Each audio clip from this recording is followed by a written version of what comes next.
Si Doc Lorraine Badoy. Mabuti kayo kay Lorraine kasi napakabubuti talaga.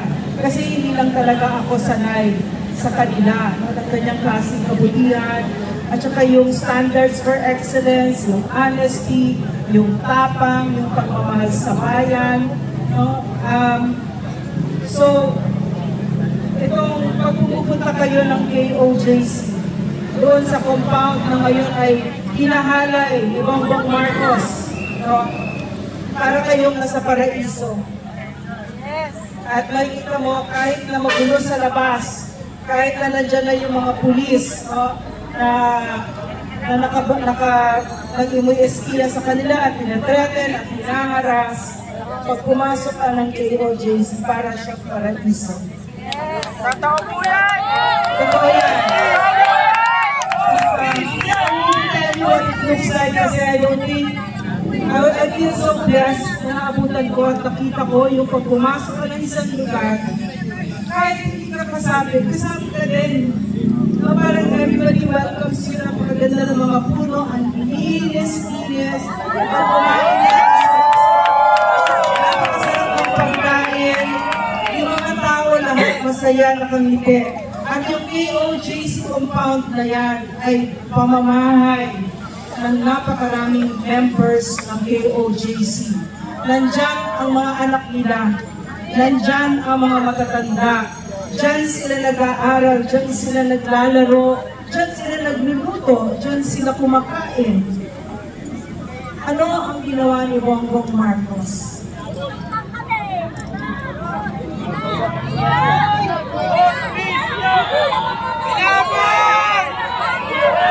Alam mo ba na kahit ikaw ay isang mahirap, kapag ang bahay mo ay kubo, para mo yung palasyo, at kahit na sino, kung ayaw mo, hindi pwedeng pumasok, karapatan natin yan. Kahit maaari, pero ayaw mo, karapatan natin yan.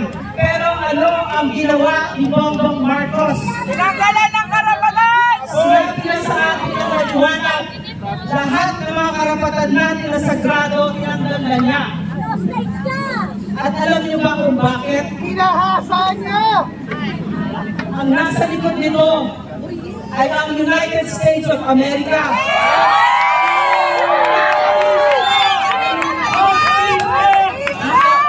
Bongbong Marcos, isinumpay niya ang soberenya ng Pilipinas sa mga Pilipino. So, gulat naman ako. Okay, so, nawala bakit ba yung nahabot sa pastor? Dapat din Kailangan ninyong malaman ito. Bakit ba yung nahabot si pastor ng Amerika? Hinahabol si pastor ng Amerika kasi ang Amerika hindi siya makapaniwala na meron isang pastor na pwedeng maging matagumpay.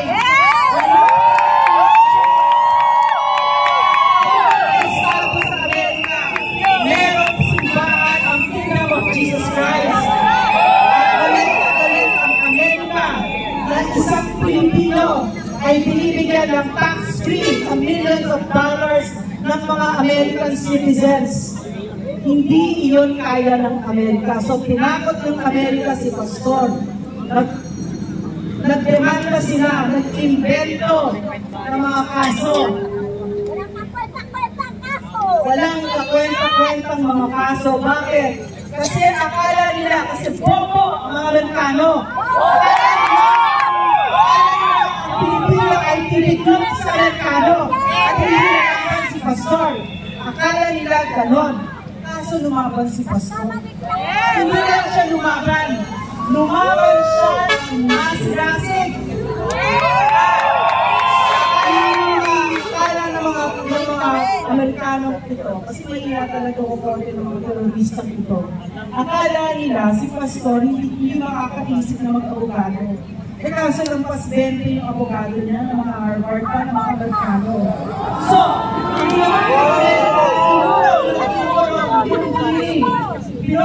naman pinopostpone ng hearing. Pero ngayon hindi na nila mapopostpone. So, kailangan nilang madukot si pastor at patayin. Pero, talagang Amerika. Ang extraordinary rendition, natawag dyan, yung pagdukot ng isang citizen sa ibang bansa para dalhin sa ibang bansa at patayin doon ay state policy ng Amerika. Wala tayong pakialam doon, bahala sila doon. Hindi natin naging problema yan kay Gloria Arroyo, kay Duterte, sa maraming pangulo, pero naging problema natin yung kawalangaan ng Amerika. Nung si Bongbong Marcos ang umupo, bakit? Bakit niya isinuko ang Pilipinas sa Amerika? Para sa pera. Bakit siya nagpangulo? Bakit siya nagpangulo? Hindi siya nagpangulo para magsilbi sa Pilipino. Para mabawi ang mga kayaman! Maliwanag na sa atin ngayon, nalilinlang niya si Inday Sara Duterte. Nililinlang na tayong lahat. Silang dalawang magkapatid, si Amy Marcos at si Bongbong Marcos, ay nagpunta kay Inday at humingi ng tulong. Pero pala, ang plano pala nila, kasi tayo mga normal tayo mag-isip, kaya natin, babawiin nila yung magandang pangalan kumari o pangalan ng pamilya nila. Yung pala hindi, nasipa na sila sa poder, ayaw na nilang maulit na. So kapag nahawakan na nila ang kapangyarihan, ang plano nila, hindi na nila pakakawalan yan, at hindi lang yan, paparusahan nila ang Pilipino na sumipa sa kanila noong unang panahon.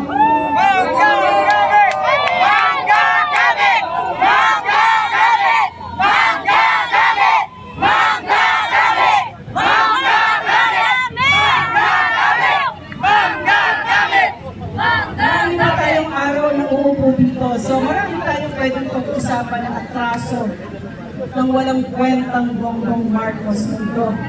Pero for now, yun lang muna ang sasabihin ko. Sasabihin ko din na nagkamali talaga siya. Kasi akala niya, katulad ng mga Amerikano, ang amo niyang Amerikano, titiklog tayo dito. Papayag tayo dito.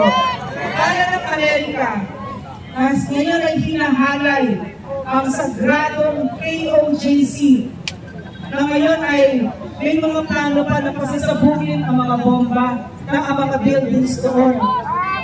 Hostisya! Hostisya! Hostisya! Hostisya! Hostisya! Hostisya! Hostisya! Hostisya! Kahit hindi lang may pasakin ng KOJC, napakasakit isipin yon. So, para doon sa mga kala nila, tungkol kay Pastor Kibuloy lang ito, at tungkol lamang ito sa KOJC, nagkakamali kayo. Kung kaya nila gawin ito kay Pastor Kibuloy, na milyones ang followers, kung kaya nila ito gawin kay Pastor, na very powerful public figure, papasok sa bahay niya, sa tingin nyo, safe kayo? Hindi ba meron pang safe sa atin? Wala nang safe sa atin. At narinig natin sa mga nakakahiyang mga opisyal niya, katulad ni Lucas Bersamin, walang kaprinsipyo itong Marcos team na ito. Narinig natin ang mga excuses nila na tinatanggap nila lahat ito. Narinig natin kay Abalos, nakakahiyang sinabi niya yung pagkakalat ni Bongbong Marcos sa Davao. Wala daw kinalaman si Bongbong Marcos doon.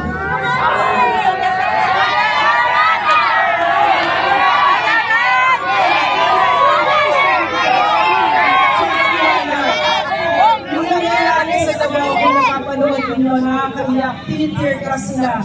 Yung huling beses na may tear gas ay yung panahon pa ni Trillanes.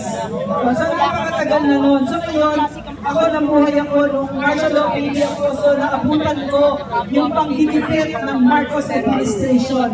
So, isang magandang pagkakataon ito na yung mga kabataan na naniwala sa panlilinlang ng mga Marcos na okay sila. Ganito yung dinaanan namin noon. Nakakatakot, pinapatahimik, ang media pinayaran, mga magnanakaw, ang mga Marcos, mga Romualdez, hindi pa maliwanag yun. So ngayon, ang gusto nilang gawin sa KOJC ay kunin ang mga ari-arian ng KOJC.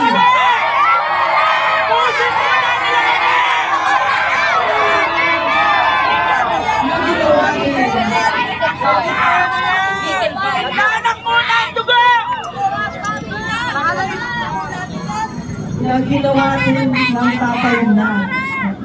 Sa madaling salita, ang kasaysayan ay uulit lamang.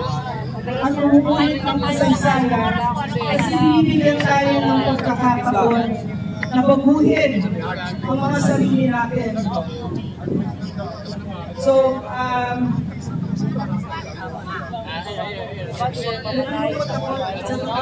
sobrang nangyayari. No more Marcos 2021! I mean, manggagalit!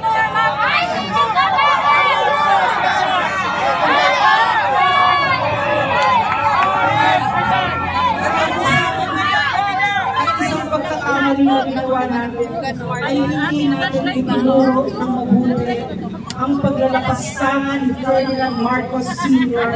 sa mga anak natin o kaya nakapag-invento pa sila ng kwento. Siyempre, meron mga komunista terorista na ginamit itong martial law, pero para sa kanilang ayenda. So, napakaganda na pagkakataon na ibibigay sa atin na aayusin natin ang ating bansa na naka-anchor siya sa katotohanan ng kasaysayan. So, very, very proud to be here with you at maraming salamat sa pakikipaglaban dito sa ating bansa. At maraming salamat.